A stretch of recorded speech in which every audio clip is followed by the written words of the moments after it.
The rooster did not wake her. It never did. Not really. She woke a few minutes ahead of it every morning, the way she had trained herself to do since September, lying still in the dark and listening to the house settle around her before she let herself move. The ceiling above her bed was the color of weak tea in the first gray light, and a hairline crack ran from the window frame toward the chimney flue,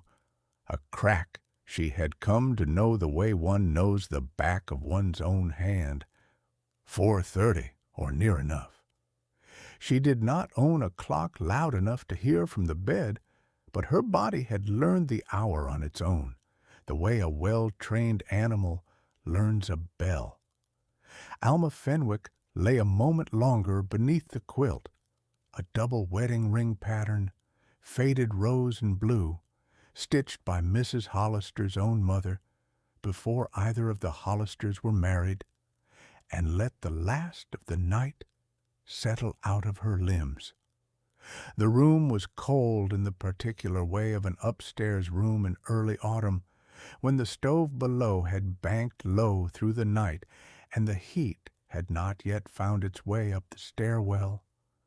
Her breath did not fog, not quite, but she could feel the chill on the bridge of her nose, the one part of her that had been outside the covers all night. Somewhere below and to the left, in the room that belonged to the senior Hollisters, a bed frame creaked, and she heard Mr. Hollister's low morning throat clear, the one he gave every morning like a man readying himself for speech, though he never spoke this early. The house was waking too, board by board. She sat up. The floor was bare pine, swept but unpainted, and it took the warmth from her feet at once when she swung them out from under the quilt. She had learned, these first 8 weeks of the term, to keep her stockings laid across the chair back the night before, within arm's reach, so that the space between leaving the bed and being decently covered was as short as she could make it. She pulled them on sitting on the edge of the mattress, then stood and crossed to the washstand by the window, where a white china basin sat inside its matching pitcher, both painted with a thin band of blue cornflowers gone pale from years of scrubbing. The water in the pitcher had gone cold overnight, cold enough that when she poured it into the basin it made a small flat sound like a coin dropped on a table, and when she cupped her hands into it and brought it to her face, she gasped despite herself, a small private gasp that no one in the house could have heard. It woke her more completely than any bell would have. She washed quickly, face, neck, the backs of her hands, working the plain bar of soap into a thin lather that smelled of tallow, and a little of the lavender water Mrs. Hollister kept in a stoppered bottle on the shelf, and let Alma use a drop of, now and again, as a kindness. She dried herself on the roller towel hung beside the stand, its linen gone soft and thin from long use, and looked for a moment at her own face in the small mirror above the washstand, not from vanity, but from habit, the same way she checked the weather through the window each morning before deciding on a shawl. She was 22 years old, though the parents of her pupils sometimes forgot this and spoke to her as though she were older, out of respect for the position rather than the person, and she had learned not to mind it. Her hair was the brown of a chestnut hull, and she wore it in the only way that seemed proper for a schoolroom, parted center, drawn back smooth over the ears, coiled at the nape of her neck, and pinned there with 4 bone hairpins she counted each morning out of long habit, because losing one meant a trip to the dry goods store in town, and the dry goods store did not open before 8. She brushed it out now, the bristles catching now and then on a snarl from sleep, and rebuilt the coil with quick, practiced hands, the kind of motion she no longer had to watch in the mirror to complete. Dressing came next, and here the cold worked against her properly. Her shirtwaist was white lawn with a high collar, laundered 2 days before and still holding a faint ghost of the flat iron's heat smell. Starch and scorched linen, mixed together in a way she had come to think of as the smell of Monday, though this was a Thursday, and the shirtwaist had simply been ironed on Monday and worn with care since. Her skirt was a dark gray wool, ankle-length, plain, with no trimming to speak of, chosen the way she chose all her clothes now, for whether it would still look presentable after a day of chalk dust and stove ash, and the general business of standing at the front of a room for 6 hours. She had 2 such skirts and rotated them, brushing each one out at night with a stiff brush before hanging it from a nail behind the door, and she thought, not for the first time, that a school teacher's wardrobe was less a matter of fashion than of arithmetic. How many days between washings? How much starch remained in the collar drawer? How long a hem could go before the mud at its edge became a talking point among the mothers of the district? By the time she came down the narrow back stairs, narrow enough that she went down sideways out of old habit, though she'd long since learned exactly where the 3rd step creaked and how to avoid it, the kitchen was already warm and full of movement. Mrs. Hollister stood at the stove in her apron, a heavy-set woman with forearms like a man's and a face that seemed built for kindness, even when she was not trying to be kind, only busy.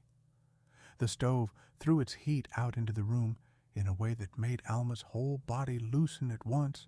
the cold of the upstairs falling away from her shoulders like a coat shrugged off. Bacon was frying, and the smell of it filled the low-ceilinged room entirely,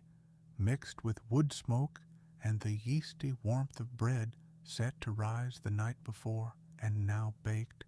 cooling on a cloth-covered board by the window. "There she is," Mrs. Hollister said, not turning from the stove the way she said it most mornings, as though Alma's arrival were a small and pleasant certainty in a day otherwise unwritten. "Sit yourself down. The eggs are near ready." Mr. Hollister was already at the table, a broad, quiet man in his shirt sleeves, with his suspenders still hanging loose at his hips, working through a plate of eggs and fried mush, with the unhurried thoroughness of a man who had been up since well before Alma and had already seen to the horses and the milking. He nodded to her, a small economical nod, and said, "Frost on the low pasture this morning," which was as much conversation as he generally offered before his second cup of coffee, and which she understood, from 2 months of boarding under his roof, to be his version of good morning. She took her place at the table, the same chair every day, 3rd from the stove, and the 2 Hollister children, Ruth, who was 11 and in Alma's own classroom, and small Ivy, not yet school age, and given to staring at Alma across the table with frank, unblinking curiosity, settled in around her. Ruth had her reader already beside her plate, a habit Alma had encouraged rather than required, and was mouthing over a passage silently, moving her lips the way a child does when a sentence is still new enough to need the mouth's help. The eggs came, and the bacon, and a slab of the fresh bread with butter. Mrs. Hollister had churned herself 2 days past, and coffee poured strong and pale with the top milk from the morning's pail. Alma ate steadily, but without lingering. There was never time to linger, not on a school morning, and between bites she went over the day in her mind the way she did every day at this table, the spelling list for the middle grades, the long division she meant to put to the 2 eldest boys, whether the ink in the schoolroom well had frozen thin enough overnight to need thawing before the little ones could dip their pens. It was a small litany, worn smooth with repetition, and it steadied her the way another woman's morning prayer might have steadied her. "You'll want your shawl today," Mrs. Hollister said, setting a jar of preserves on the table, though no one had asked for it, an offering more than a necessity. "Wind's coming round from the north. I heard it in the eaves half the night." "I noticed," Alma said, and did not add that she had noticed it lying awake at 4, listening to it worry at the corner of the house like something trying gently to get in. Breakfast did not last long. It never did. By the time the clock on the mantel, the one clock in the house, kept 5 minutes fast on Mr. Hollister's own theory that a man ought to arrive early rather than trust himself to be prompt, showed 20 past 6, Alma had cleared her own plate to the dishpan over Mrs. Hollister's mild protest, had wrapped 4 slices of bread and a wedge of yellow cheese into a cloth for her dinner pail, and was pulling her shawl from its peg by the door, a heavy gray wool one Mrs. Hollister had knitted the winter before for her own use and pressed on Alma instead,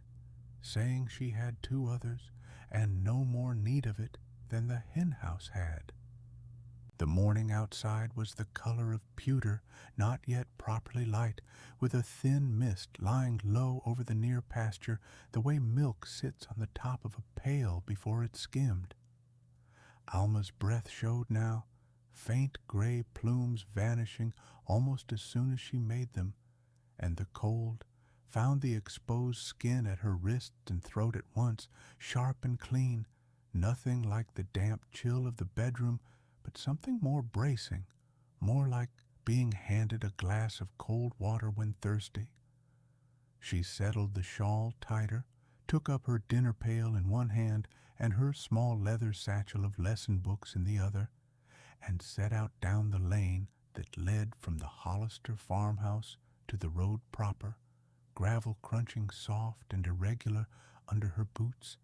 the sound the only thing breaking the stillness besides a rooster, somewhere off to the east, finally getting around to his duty, a full hour later than she had.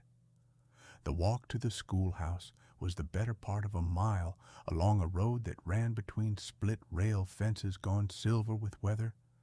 past the Aldous place, with its bristling stand of dried corn stalks, still standing in rows like a congregation, past the little stone bridge over Miller's Creek, where the water ran low and clear this time of year and made a sound like 100 small tongues clicking against the rocks. She walked it every morning and had come, over these 2 months, to know it in pieces, which fence post leaned, which particular oak dropped its leaves earliest, where the mist gathered thickest, and where the road climbed just enough to leave it behind. This morning the mist was heavy in the hollow by the creek, and she walked through it, feeling it settle cool and faintly damp against her cheeks, smelling of wet grass and turned earth, and very faintly of wood smoke drifting down from some farmhouse chimney not yet visible through the gray. She was not lonely on these walks, though she might have been, a young woman alone on a country road before the sun was properly up, 300 miles from the house she had grown up in. She had expected, when she first took the position, that the walking would be the hardest part of the day to bear alone with her thoughts, and had found instead that it was the gentlest, a stretch of time that belonged entirely to her, before the schoolroom's dozen small demands began, when she could turn a thought over slowly, the way one turns a stone in the hand, examining its every face, and set it down again, unfinished, if she liked. This morning she thought of her mother's last letter, 3 weeks come now and due for an answer,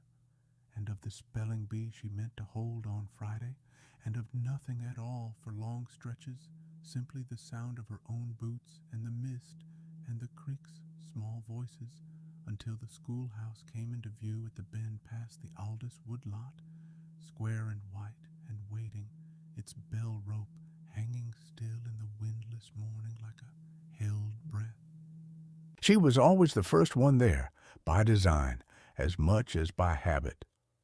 The schoolhouse was a single room built of white clapboard, raised on a low stone foundation, with 2 tall windows on each of its long sides, and a small covered porch at the front, where the pupils were meant to stamp the mud from their boots before entering, though few of them remembered to in practice. A short flight of wooden steps led up to the door, worn pale and smooth in the middle where 2 generations of children had climbed them, and the door itself stuck a little in damp weather, so that Alma had learned to lift the latch and lean her shoulder into it at once, in a single motion, rather than fumbling with it twice. Inside, the room held the particular cold of a building shut up all night. Not the raw outdoor cold of the walk, but something staler mixed with the smell of chalk dust and old varnish and the faint sourness of the coal scuttle by the stove. She set her dinner pail and satchel on the corner of her own desk, a plain pine table raised on a low platform at the front of the room, and went at once to the stove, because the stove was always first. It was a squat iron box stove set on a sheet of tin in the center of the room, its pipe running up through a collar in the ceiling, and it had gone cold and gray overnight, the ash inside it soft and pale as old snow. She knelt before it in her good skirt, mindful of the ash, and raked out the previous day's cinders into the tin bucket kept for the purpose, the metal scraping with a small harsh sound against the firebox floor. Her hands knew the motions without her needing to watch them closely. A twist of newspaper first, laid loose rather than packed tight, then kindling split thin enough to catch, arranged in a rough teepee, the way her own father had shown her once, years before she had ever thought to become a teacher, back when the chore had belonged to her simply because she was the eldest and awake first. She struck the match against the stove's iron flank, and it caught the newspaper with a small greedy hiss, and she fed in the kindling piece by piece, watching the flame climb and take hold, feeling its first thin warmth reach her knuckles before she had even closed the firebox door. Coal came next, a few careful shovelfuls from the scuttle, added once the kindling was burning steady and orange rather than the quick pale yellow of new fire. She left the damper open a little wider than she would later in the day, to draw the flame up fast and drive the chill from the room before the children arrived shivering from their own walks, some of them from farms 2 and even 3 miles distant. The stovepipe ticked as it warmed, small metallic sounds like a clock readying itself, and the smell of coal smoke began to thread through the room, sharp and mineral, not unpleasant so much as simply present, the smell she had come to think of, without quite meaning to, as the smell of a schoolroom morning. While the fire built itself toward proper heat, she took the broom from behind the door and swept the plank floor, working from the back of the room toward the front, gathering the previous afternoon's dust and a scatter of dried mud tracked in by boots, a few stray bits of chalk, once even a marble rolled beneath the last bench, which she pocketed to return to whichever boy claimed it. The broom straw whispered against the boards, steady and rhythmic, and she found, as she always did, that the sweeping settled her mind the way the walk had loosened it, a plain physical task that asked nothing more of her than attention to the corners. She wiped the long slate chalkboard clean with a damp rag, though it had been left tidy the evening before, simply because a fresh board felt like a fresh start to the day, and wrote the date across its top in her clear, careful hand. The day, the month, the year 1910, written out in full the way she always wrote it, though she could not have said why it mattered to her that the children see the whole number spelled across the board each morning, rather than some shorter mark. Beneath it, she wrote the day's arithmetic problems for the older pupils, and to one side, in smaller letters, the words she meant to drill with the youngest ones that morning: cat, hat, sat, mat. Words simple enough to build a whole reading lesson from a single rhyme. By the time she straightened from this and looked to the two tall windows on the east side of the room, the sky beyond them had gone from pewter to a pale watery gold, and she could see, faint against the horizon, the first threads of smoke rising from farmhouse chimneys along the road she just walked. The room itself was warm now, properly warm, the stove ticking and glowing faintly orange behind its little mica window, and she allowed herself a moment simply to stand in the warmth of it, hands loosely clasped, before the day's first sounds reached her from outside. Voices, still distant, carried thin on the cold air, and beneath them the crunch of boots on the road. The pupils came in a straggling, uneven tide, never all together, arriving instead in twos and threes, according to which farms lay closest and which mothers rose earliest. The Kerrigan boys came first, as they nearly always did, two brothers of 9 and 12 who lived at the near edge of the district and ran the last stretch of road each morning as a matter of private competition, arriving red-faced and grinning and slightly out of breath, stamping their boots on the porch with real enthusiasm before ducking inside to warm their hands at the stove's iron flank. Close enough that Alma had twice had to remind them gently not to lean their coat sleeves against the metal. Behind them came the little Dietrich girl, 6 years old and solemn, holding tight to the hand of her older sister Clara, who at 13 was one of the eldest pupils in the room and had taken, without being asked, to walking her small sister the 1.5 miles each way, and settling her into her seat before attending to her own lessons. This was not unusual. In a room that held 22 children between the ages of 6 and 14, the older ones did a good deal of quiet, unremarked shepherding of the younger, helping a small boy find his place in the primer, retying a loosened bootlace, sharing a slate pencil when someone's own had snapped. Alma had come to rely on this more than she might once have expected to, back when she had imagined teaching as a matter of one woman standing before rows of silent, uniform faces. The reality was messier, and she had found considerably warmer. By 8:30, the room had filled to its accustomed murmur. The scrape of boot heels, the creak of the long benches, low voices comparing the cold of the morning, or the state of a half-finished sum left over from the day before, the particular smell of wet wool coats hung on the row of pegs along the back wall, mingling now with the coal smoke and the chalk dust into something that was, Alma thought, simply the smell of the room itself, familiar as her own name.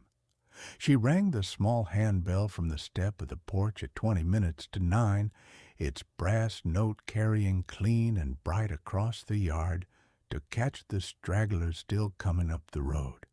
And by 9 o'clock proper, the room had settled, all 22 of them at their benches, coats and shawls hung,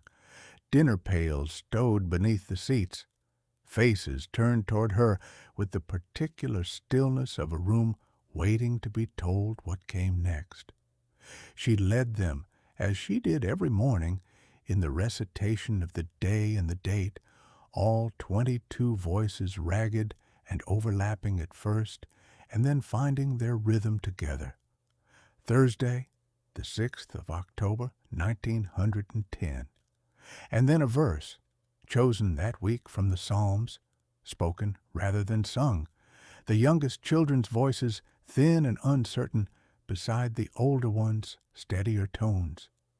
It was not required by any board regulation she had been shown, but it was expected by the district all the same, a small daily order setting that she had come to value for its own sake, a way of turning 22 separate mornings into one shared one. Then came the work of the day proper, and here the room's single space asked something of her that a graded school in a larger town would never have required. The constant practiced division of her attention across 4 or 5 different levels of instruction at once, like a woman tending several small fires that all wanted feeding at slightly different times. She called the primer class to the recitation bench first. The 6 youngest gathered on the low bench nearest her desk and worked through the day's short word list with them. Cat, hat, sat,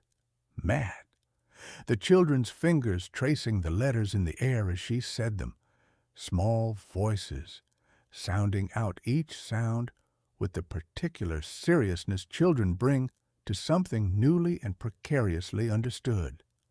Behind her, at their own desks, the middle grades bent over slates with the arithmetic problems copied from the board, chalk scratching in a dozen different rhythms, some sure and quick,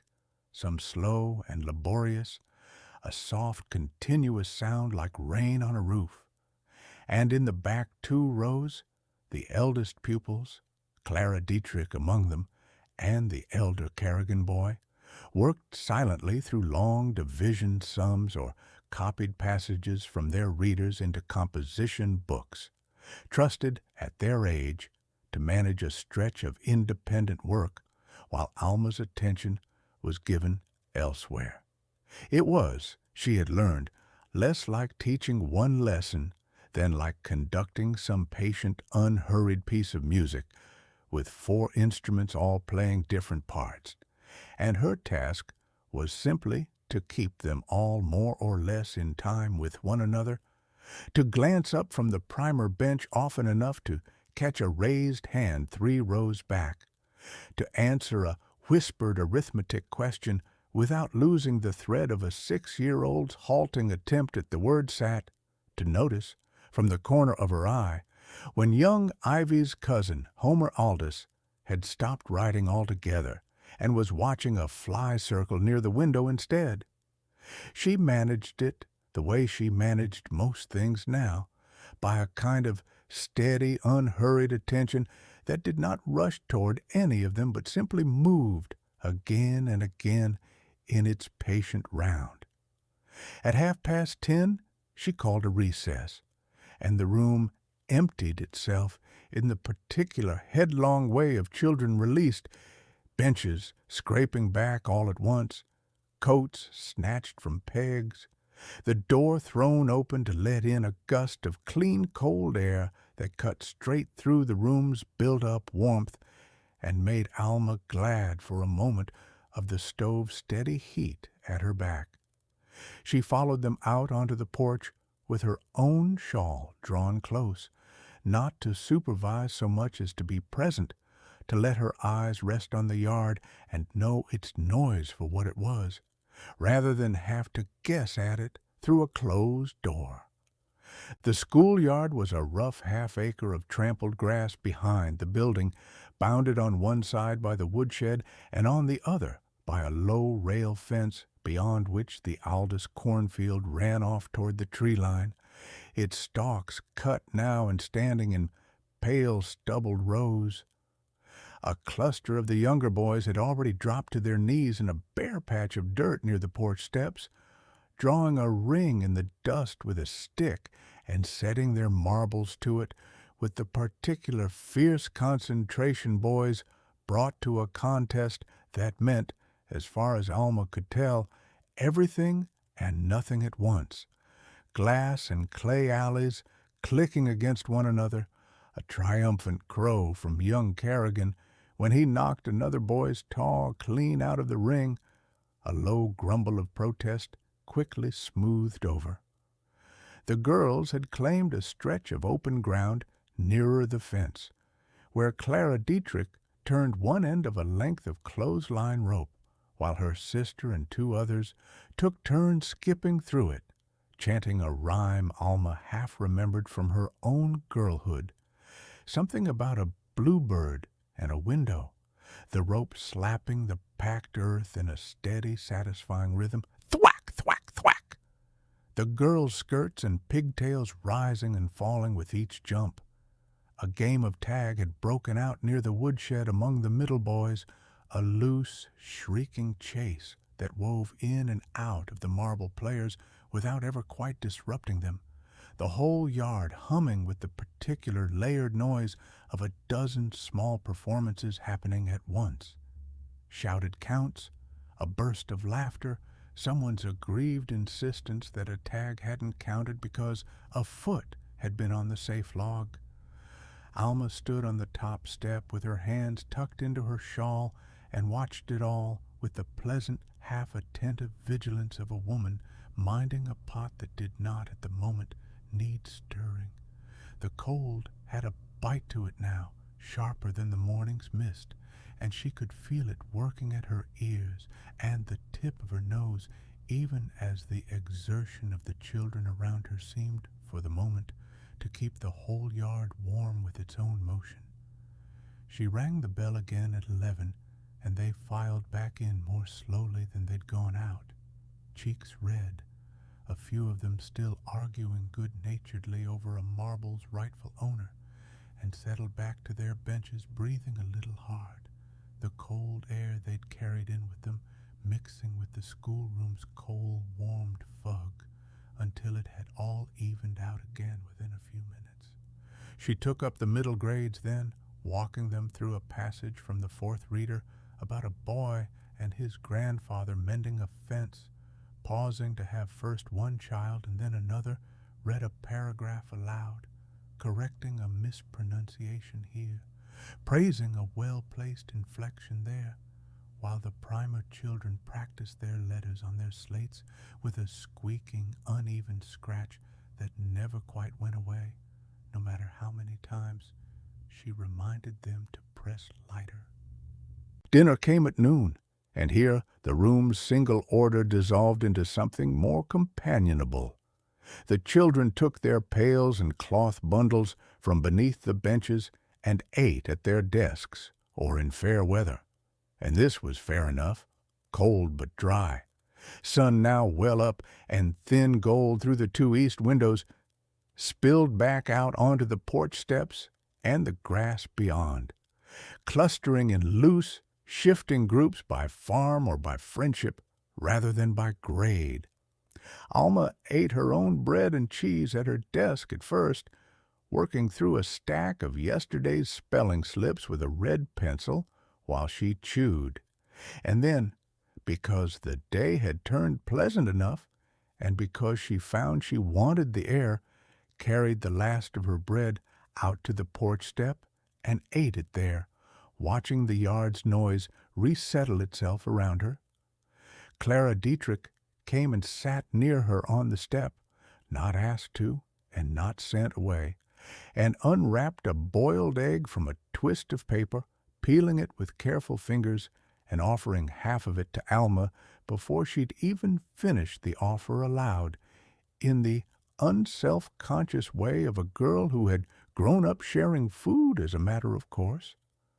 Alma took it, though she wasn't hungry, because refusing would have cost the girl something small and unnecessary. And they sat together for a few minutes, not talking especially, watching the younger children chase a loose barn cat that had wandered up from somewhere and now sat, entirely unbothered by the fuss, cleaning one white-socked paw in a patch of sun by a woodshed. The afternoon session opened, as it did most Thursdays, with the spelling class, though today Alma had decided, turning the idea over during the noon lull, to make of it something closer to the spelling bee she'd been planning properly for Friday, a kind of rehearsal that would let her see where the weak places lay before the real contest. She divided the room roughly by age into 2 lines along the front, the younger children paired at the ends with an older pupil to steady them, and began down the list she copied from the board that morning, words drawn from the week's reader, plain enough for the youngest, harder ones, saved for the line's far end where the eldest stood. It went the way these things generally went, which was to say unevenly, and with a good deal of quiet drama, entirely proportionate to its stakes. Young Homer Aldous, roused from his window-gazing by the prospect of a contest, spelled receive correctly on his second try, after Alma gently corrected his first attempt and sat down grinning as though he'd won something considerably larger than his own classmates' notice. One of the middle girls stumbled twice over neighbor before working it out, letter by careful letter, her face reddening, and Alma caught her eye and gave the smallest possible nod of encouragement, the kind meant to be seen only by the child it was meant for. By the time the list had worked its way down to the harder words, occasion, separate, believe, the last of which caught out 2 of the older boys before Clara Dietrich spelled it through without hesitation and took her seat again with the same unbothered composure she brought to everything. The line had thinned to 4, and the room had gone quiet in the particular attentive way of children watching a contest that had, without anyone quite deciding it should, become genuinely interesting to them. She let it run another quarter hour before calling it, mindful of the arithmetic still owed to the older boys and the reading still owed to the middle grades, and told them, as she dismissed the exercise, that Friday's Proper B would draw from a longer list still, which produced a soft, communal groan, followed almost at once by a ripple of the same eager, competitive energy that had carried the whole exercise along. She turned then to the 2 eldest boys and set them to their long division at the board itself, chalk squealing faintly as they worked through the sums under her occasional correction, while the middle grades bent to a geography lesson, the rivers of the state, traced from a worn map, tacked above the board, its edges soft and curling from years of small fingers pointing along its rivers and borders, and the primer children, tired now in the particular loose-limbed way of small children past the middle of a long day, copied their letters more slowly, a few heads beginning to droop toward their slates before Alma caught it and had them stand and stretch their arms overhead, a small ritual she'd learned worked better than any scolding to shake the sleep back out of 6-year-old limbs. The last hour of the day always seemed to move at a different pace than the rest of it, the light through the east windows going long and slanted and faintly amber, dust motes turning slow in it above the primer bench, the whole room settling into a kind of unhurried tiredness that Alma had come to think of almost fondly, the particular gentle quiet of children who had worked and played hard enough to be through with resisting either. She had them close their readers and take out their composition books for the day's last exercise, a short passage of penmanship copied from the board, a single sentence about the coming harvest, chosen for its plain, useful words, and the room filled with the soft, individual scratch of 24 pens and pencils, some pressing too hard, some barely marking the page, a sound she had grown to find almost restful, like rain heard from indoors. She walked the aisles slowly while they wrote, pausing now and again to guide a small hand toward a better grip on the pencil, to admire briefly and without excess a line of unusually neat script from one of the middle girls who took evident pride in her letters, to steady Ivy's cousin Homer through a wandering line that wanted to slope downhill across the page. The stove had burned low through the afternoon, and she had not fed it again, judging that the room held enough warmth now to see them through to dismissal, and the coal smell had faded to something fainter, mixed now with the day's accumulated smell of chalk and pencil shavings and, faintly, of the apple one of the Kerrigan boys had eaten at his desk an hour before, its core still sitting forgotten near his ink well. At 3:30 she called the room to order one last time,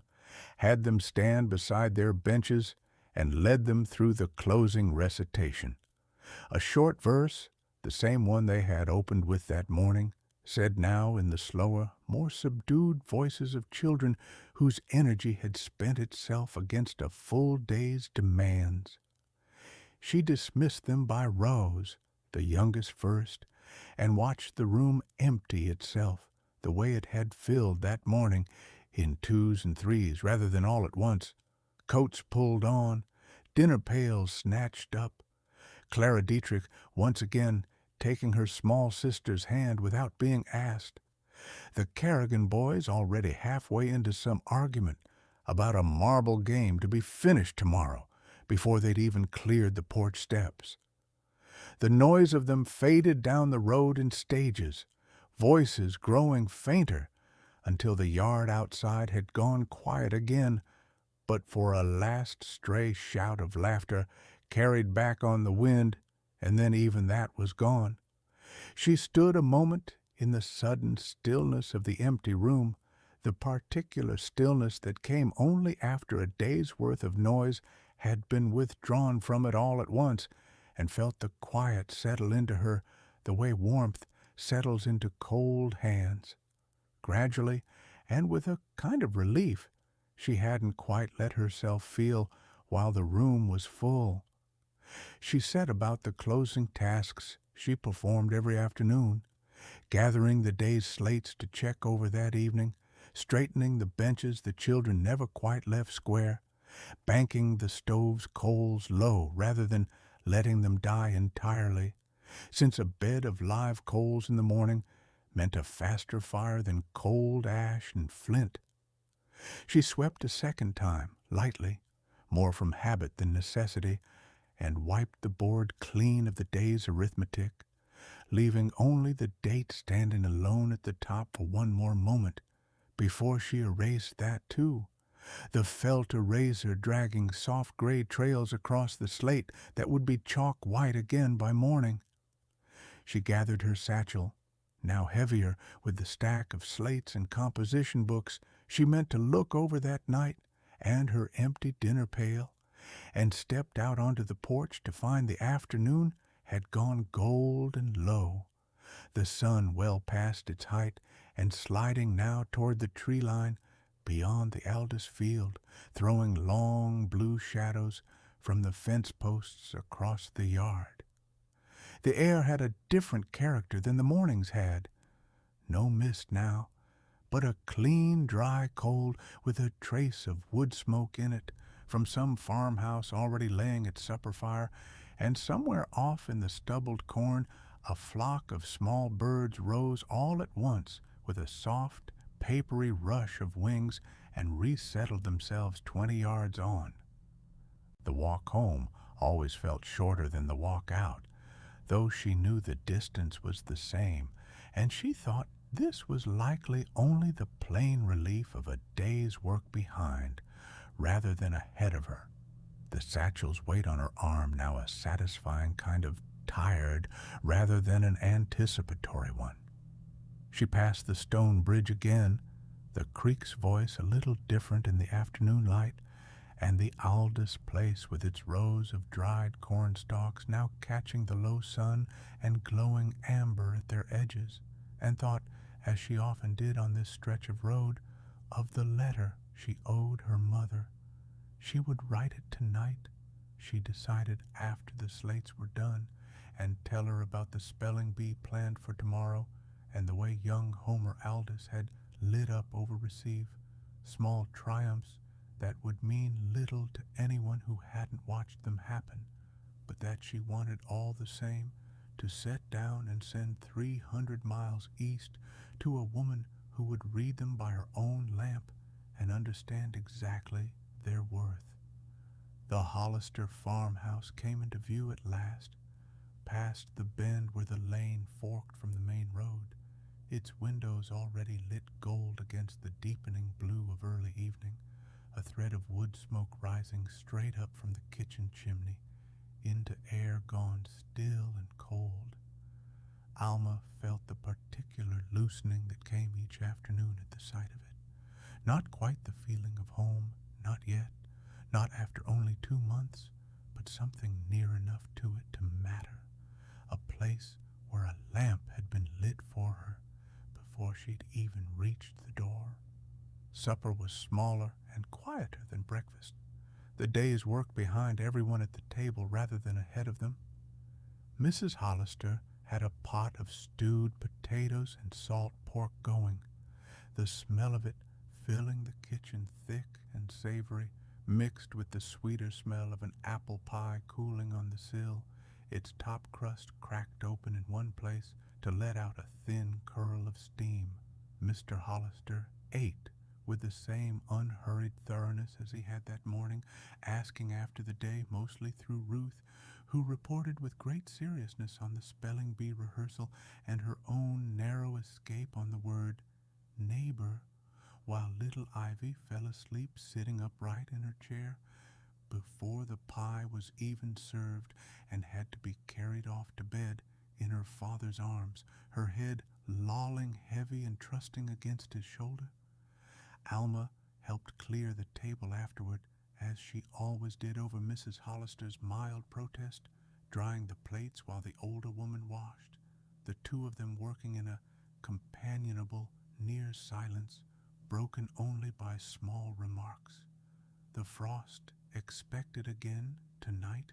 whether the last of the garden tomatoes ought to be brought in before it came, whether Friday's spelling bee might draw a few of the mothers to watch,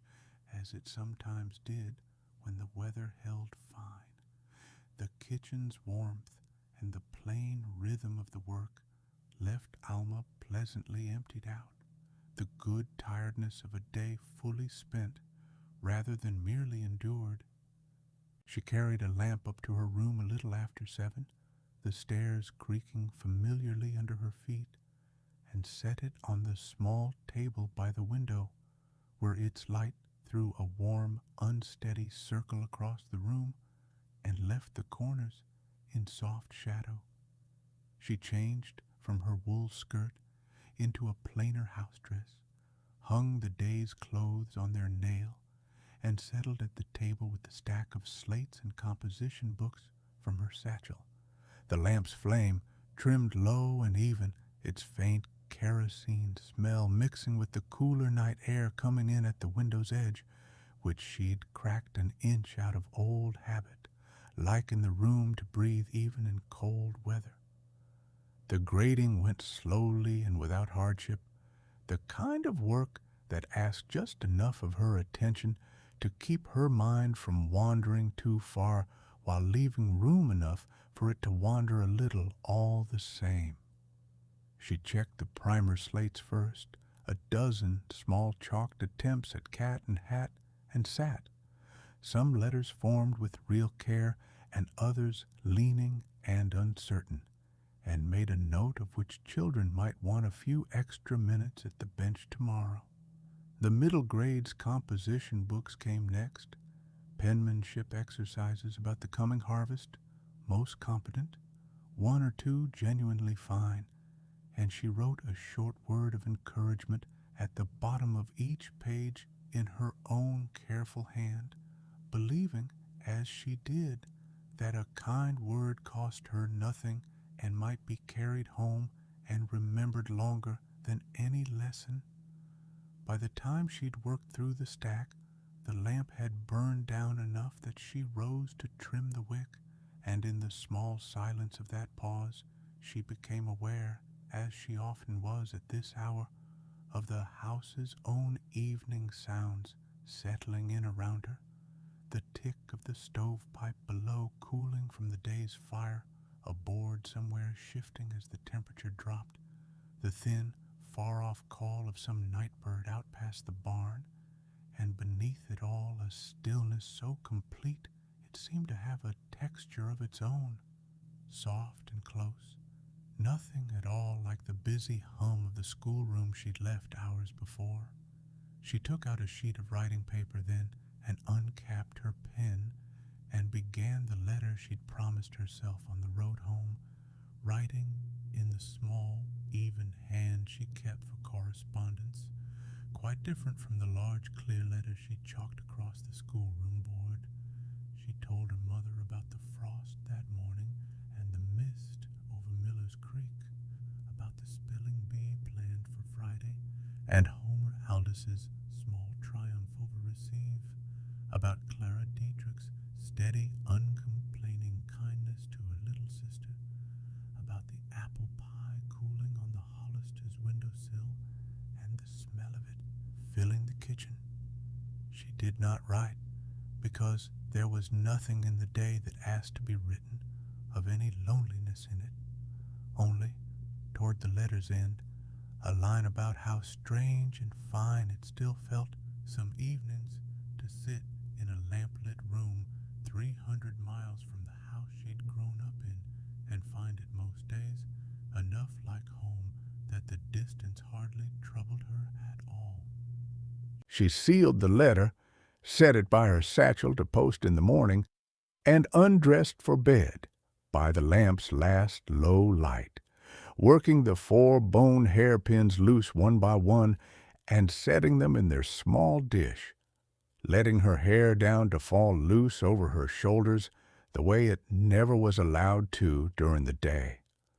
The room had cooled further while she wrote, and the sheets, when she slid beneath the quilt, held a chill that made her draw her knees up instinctively before her own warmth began, slowly, to spread and soften it.